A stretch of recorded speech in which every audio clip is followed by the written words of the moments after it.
Hello, and once again, welcome back to my YouTube channel.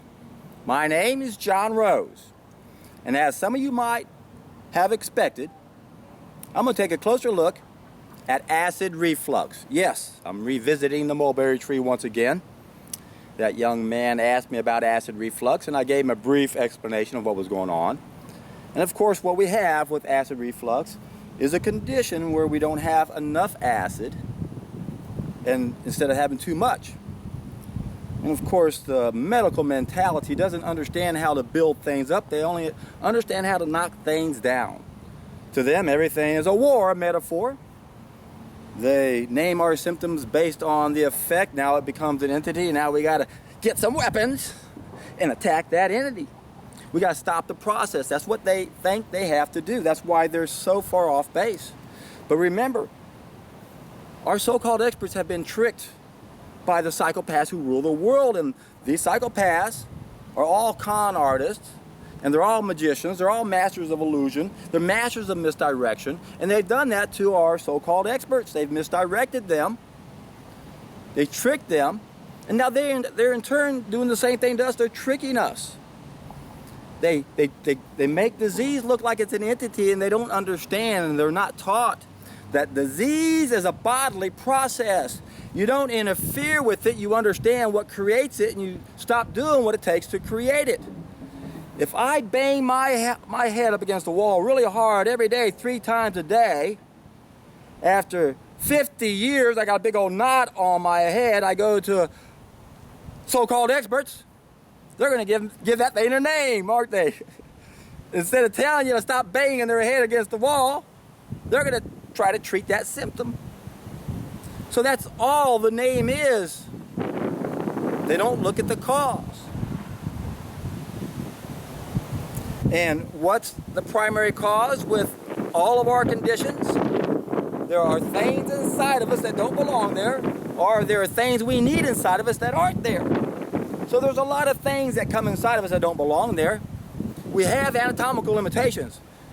Biologically speaking, we clearly fit into one class of animals, just like all the other animals clearly fit into a certain class of animals based on what? About a dozen anatomical characteristics. We are clearly not designed to eat animals in any way. Meat eaters have 10, 20 times more hydrochloric acid in their stomachs because they're eating animals. We're not supposed to eat animals. So what happens when you eat a bunch of animals? You don't have enough hydrochloric acid. There's not enough. One simple solution is to stop eating foods that require lots of hydrochloric acid. The other solution is to feed the body in the foods that build the hydrochloric acid. Everything's backwards to these guys. Again, it's a war metaphor. They have to knock something down instead of build something up. And I've talked about how this works with other conditions. For example, with osteoporosis and breast cancer. Look at the drugs that are given to some of these people when they have these conditions. When you look at osteoporosis, they give us poisons, biophosphonates, that will destroy what's known as the osteoclast. You see, there are 2 cells that are responsible for strong bones. We have osteoblast, blast, they build. Osteoclast, they kill, or they remove the old bone cells. So there's an equation here that needs to be balanced. And when it comes to these equations, the only solution our so-called experts have been taught is kill it, destroy it, interfere with it, knock down whatever is too much, instead of building up what's not enough. So with osteoporosis, we need to build the osteoblast by giving it natural progesterone, instead of killing the osteoclast, and that's what these biophosphonated drugs do. So what happens when we take those type of drugs? It's been proven it does more harm than good, because the osteoclasts are supposed to go in and remove the old bone cells. Well, if you take a drug that kills that, the old bone cells don't get removed, and what happens to the bone? It might appear, magic, that it's denser, but it's more brittle because it's made up of a bunch of old bones. So there's only one solution to that equation: build up the osteoblast by building up the progesterone through nutrition. Now, when we look at breast cancer with certain women, they'll use a drug called aromatase inhibitors, AIs. Now what do these AIs do? They kill the estrogen. You got a estrogen dominance or progesterone dominance. It doesn't matter which one they use. It's all poppycock because they don't understand how to balance the equation. They always got to kill something.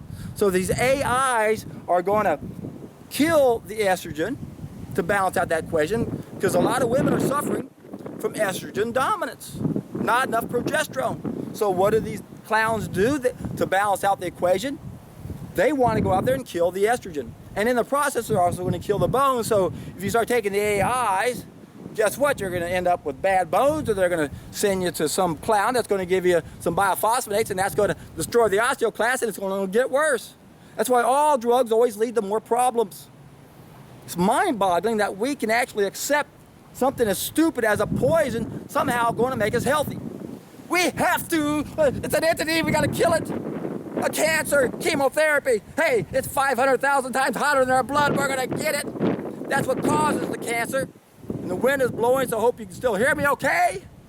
And I don't have to make a mad dash to save my camera in case it falls, because I've been watching it tip a little bit.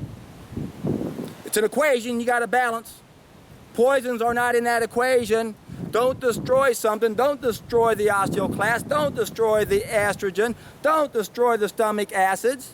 Sure, they got PPIs, protein pump inhibitors, to make sure the body doesn't produce acid, but that's not the problem with acid reflux. Your body's not producing enough. Mainly because you've been eating too many foods that require so much of it. That's why by the time you're 50, you're not making hardly any. But this happens to younger people in their 20s too.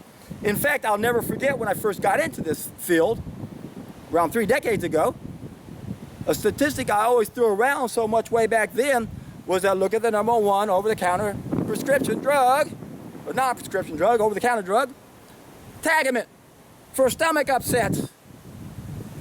Tums, all these things, stomach acid, got too much. No, it's just the opposite. They're only treating the symptoms. They don't understand the cause. That's the problem with all these clowns, that none of them understand the cause.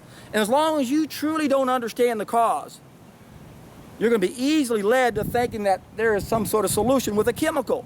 It just doesn't work. It can't work. It never will, never has. It can interfere with the body. It can actually save your life in certain cases, because we need to interfere with the body. If the heart's racing out of control, we can give you drugs to stop that. That's what allopathic medicine is good for. So, there's the science and there's the art of healing, or solving problems that are within our control. Most of our diseases are within our control, so it's the same thing, basically.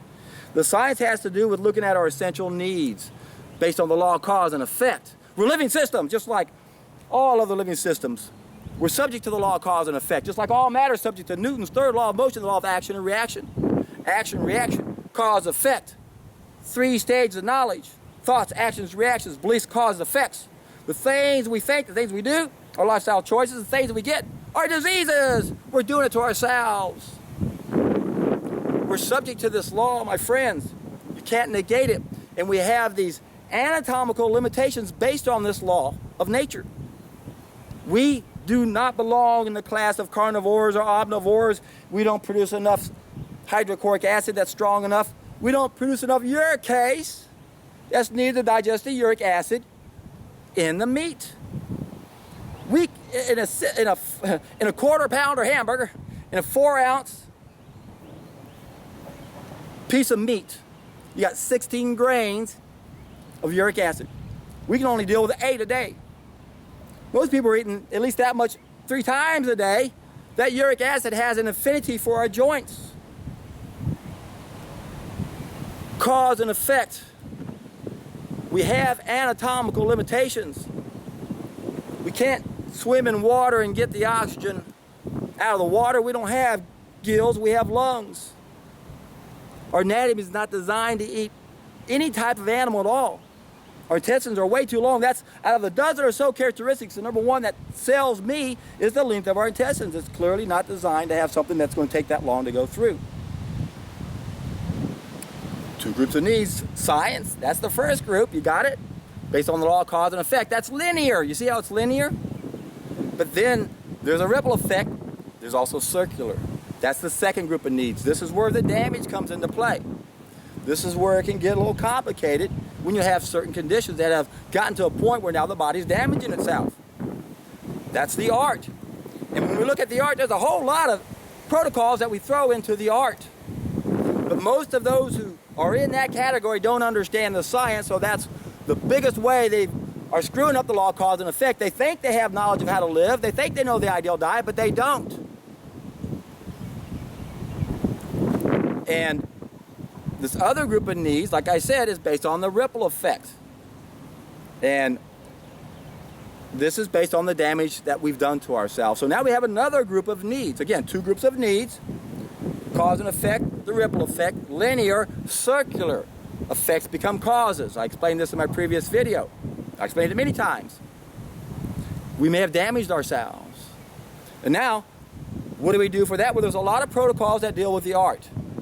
And I've said many times, no one can be considered a specialist when it comes to the art because there's just too many protocols, there's too many damaged conditions to figure out really to know how to deal with those.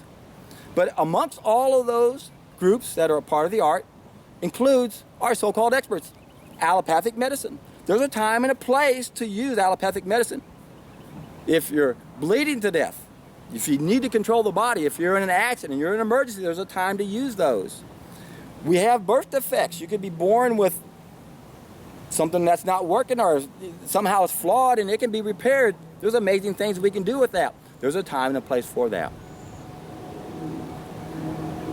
The art, the herbs, acupuncture, there's a lot of things that fall under the art that we can use if the body's damaged to help support it. But the problem that most people make is they don't have knowledge of how to live. 3 ways to screw up the law of cause and effect. The first way is when you don't have the knowledge of how to live in the first stage. Remember, 3 stages of knowledge. This is what we acquire, first stage, what we apply, second stage, what we manifest. What do we got in the third stage? 3 stages of knowledge.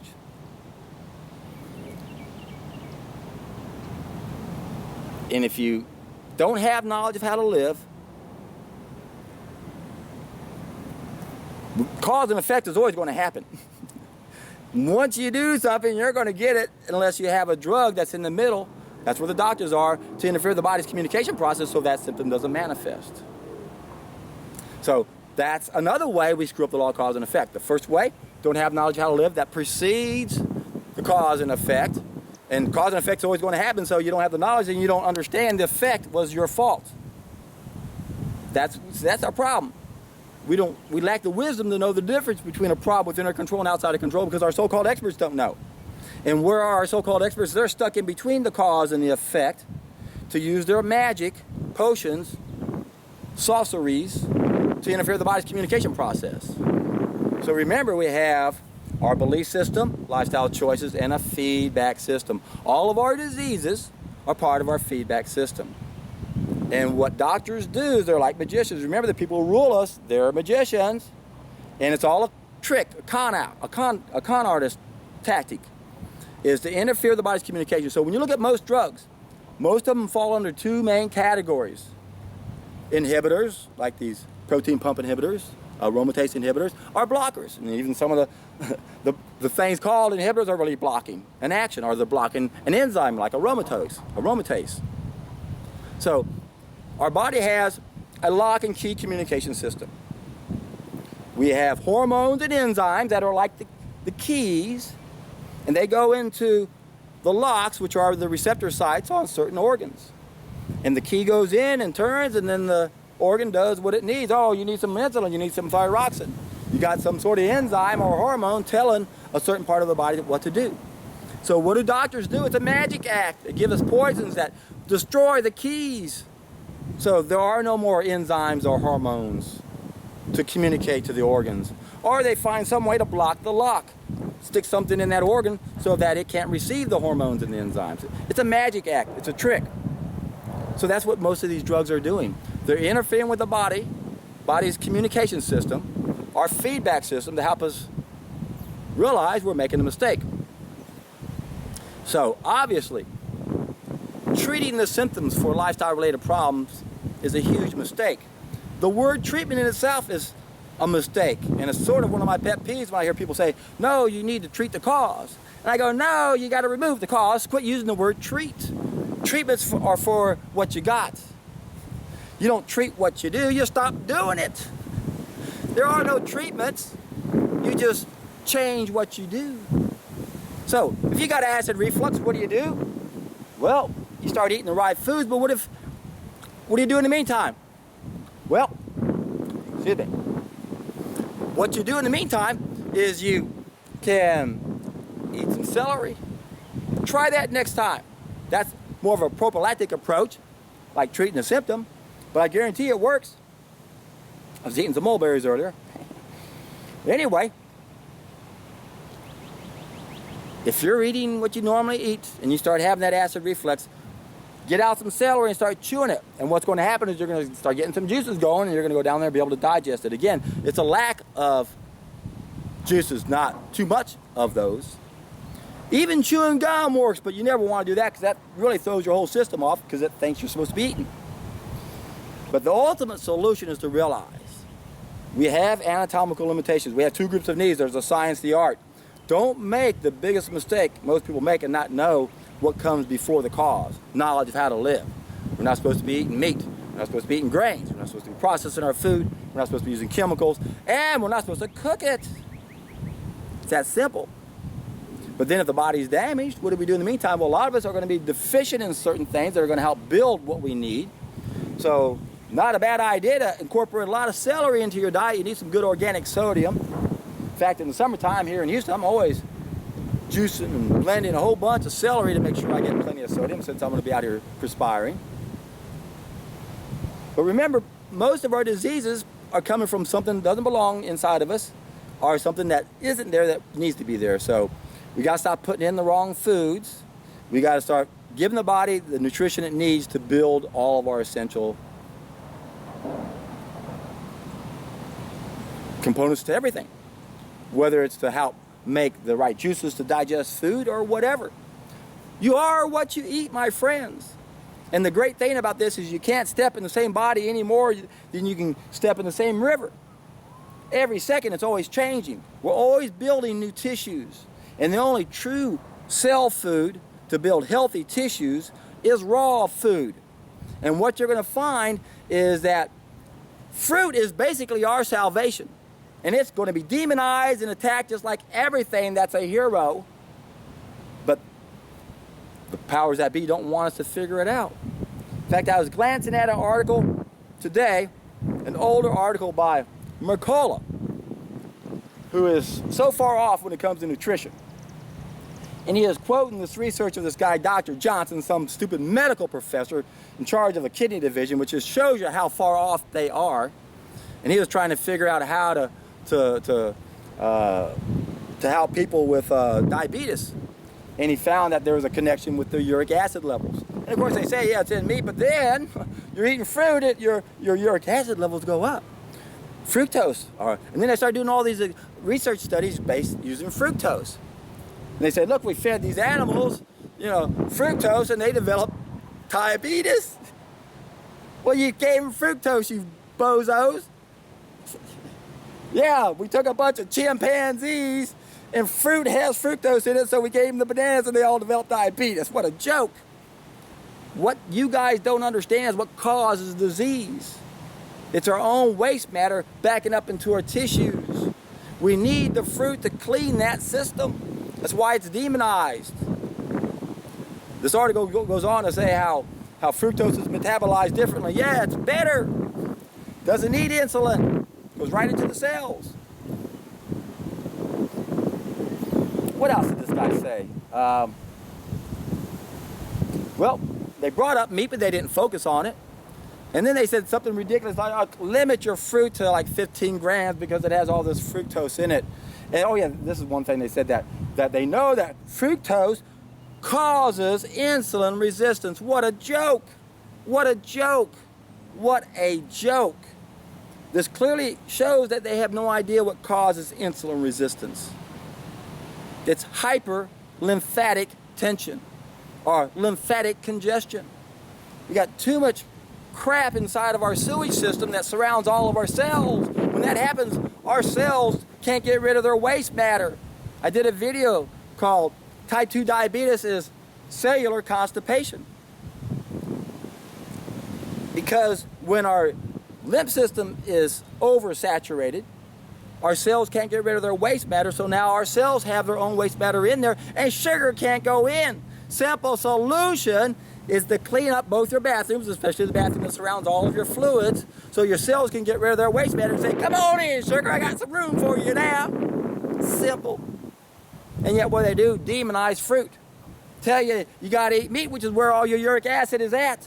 Remember, a quarter pounder, 16 grains of uric acid. We produce enough to deal with 8 grains. We don't produce a lot of uricase. Look at our anatomy. You can tell by the enzymes we produce, by the length of our intestines, by everything else. We're not supposed to harm animals. It's a cruel, sinful thing we do because we're so far removed from the evil act of taking another animal's life for your pleasure, for your yummers. Silly people. The only reason why you eat meat is because you're bombarded with so much bullshit you think you need the protein. And you love it, don't you? Oh, I can't imagine never eating an animal. And I love killing them too. Some of you people are so sick, so disconnected. Saddens me to see the animals suffer and then for us to suffer, and to realize that the ultimate solution is to not even focus on the animals. It's to focus on us. We play a role in everything on this planet. We're supposed to be the guardians on this planet. We're supposed to be the caregivers of these animals. We're not supposed to be eating them and abusing them, and we need to protect them in every way we can. But the best way to protect all the animals on this planet is to look at us as number one. We are number one. We got to start with us. We got to correct the fall of mankind. We got to stop eating unnatural foods. And when we do, ow, we're in for a treat.